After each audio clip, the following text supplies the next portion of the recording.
ये कैसे हुआ कि लियाकत अली खान की वफात के बाद एक फालिक ज़दा शख्स पाकिस्तान के स्याह सफेद का मालिक बन गया? किस्सा ये है कि लियाकत अली खान की शहादत के बाद मुस्लिम लीग ने एक ऐसा फैसला किया जिसके नताइज खतरनाक साबित हुए। लियाकत अली खान की जगह एक मुतहर्रक सियासी शख्स की जरूरत थी जो पाकिस्तान का आइन भी तश्कील दे और मुल्की मामलात भी संभाले। इसलिए गवर्नर जनरल ख्वाजा नाज़िमुद्दीन को वजीर आज़म का ओहदा सौंप दिया गया। गवर्नर जनरल के पास बरतानिया के दिए गए काफी इख्तियारात थे, लेकिन रस्मी तौर पर वो उन्हें इस्तेमाल नहीं करता था। इसलिए वजीर खजाना मलक गुलाम मोहम्मद को बेजरर समझते हुए गवर्नर जनरल बना दिया गया। फालिज के मरीज मलक गुलाम मोहम्मद बेरोक्रेट थे। क्या में पाकिस्तान की जद्दोजहद से उनका दूर का भी वास्ता नहीं था, इसीलिए वो अवामी उमंगों को समझने से सरासर कासिर थे। इस पर मजीद ये कि फालिज के बायस उनके गुफ्तगू किसी की समझ में नहीं जाती थी। उनकी अमरीकी सेक्रेटरी तर्जमे के फराइज सर अंजाम देती थी। उस वक्त पाकिस्तान का आइन नहीं बना था और पाकिस्तान को 1935 के बरतानवी एक्ट के तहत चलाया जा रहा था। इस एक्ट में गवर्नर जनरल के पास काफी इख्तियारात थे।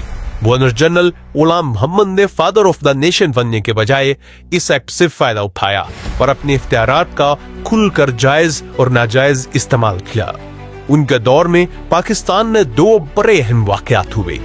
एक ये कि मशरकी पाकिस्तान ने बंगाली जुबान की हिमायत करने वालों पर गोलियां बरसाई दी।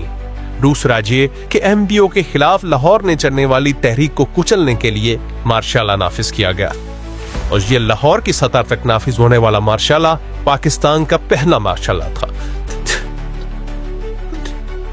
इसी पर बस नहीं बल्कि गुलाम मोहम्मद ने इख्तियारात का नाजायज फायदा उठाते हुए वज़ीर आज़म ख्वाजा नाज़िमुद्दीन को बरतरफ कर दिया।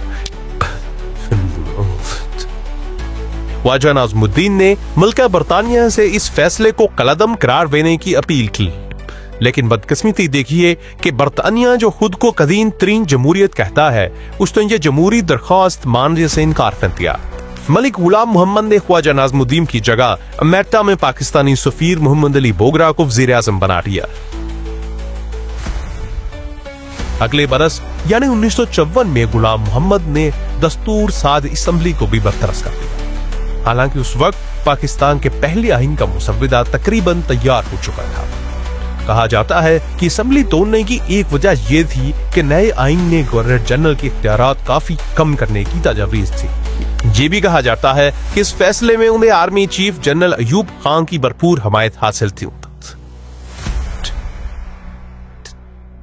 सितम बालाए सितम ये कि गुलाम मोहम्मद के दौर में हाजिर service army chief general Ayub Khan को वजीर दिफा भी मुकर्रर कर दिया गया और यूं इक्तदार के ईवानों में फौजी बूदों की गूंज सुनाई देने लगी।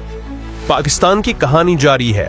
बज़ाहिर मजबूत दिखाई देने वाले गवर्नर जनरल गुलाम मोहम्मद को कैसे फिदा से भी दखल किया गया और वो कौन था जो जमहूरियत की बहाली के लिए सबसे पहले आमिरों के सामने सीना सपर हो गया।